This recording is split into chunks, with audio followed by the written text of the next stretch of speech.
When you look at what's happening abroad, I want to shift gears here, Congressman. You're talking about China filling that vacuum, that leadership vacuum in the Middle East. They've taken over that airport. They've formed an alliance with the Taliban. They formed a $400 billion alliance with the Ayatollah in Iran. You have a Russian nation that is in economic decline, but is in a military surplus. They've gone from being a soft power nation to a 21st century hardware kind of connoisseur here. Talk about the dangers of an emerging Russia teaming up with an emerging China to put a vice grip on the Middle East and train their sights here on the Western world. Well, you know, I'm on our Arms Service Committee, so I understand a little bit of what's going over there, probably more than the average American.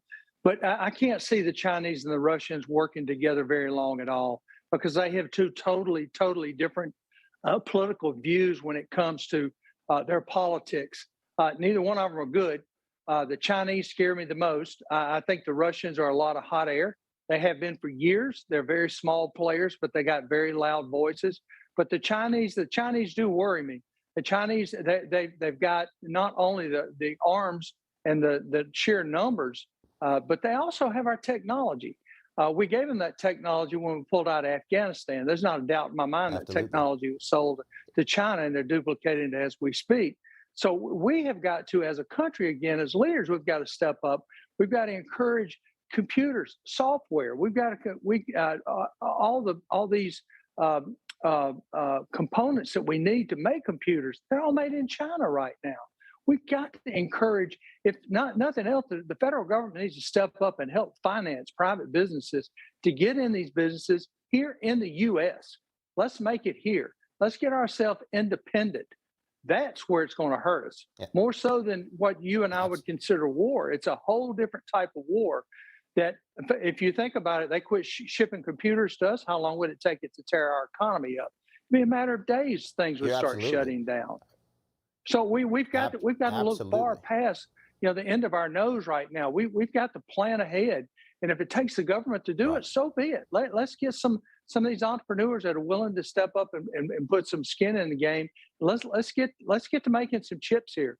Let's get to making some computers here. We're smart people. The Chinese don't create anything; they duplicate. You have to remember that they duplicate. They do not create. Well, absolutely. We create. America is full of people that can create.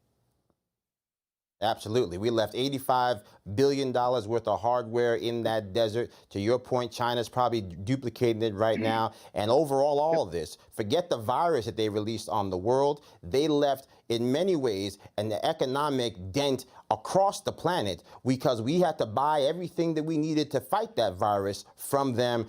Congressman, always good to see you, my friend. God bless you. Merry Christmas. We'll talk to you again soon. God bless you. Merry Christmas. Take care.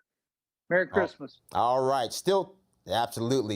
You just watched Newsmax TV, America's fastest growing cable news channel, now in more than 70 million homes. You can get Newsmax TV on your cable system or check your cable guide. And if your system doesn't carry Newsmax, call them. Tell them you want Newsmax TV, because we're real news for real people.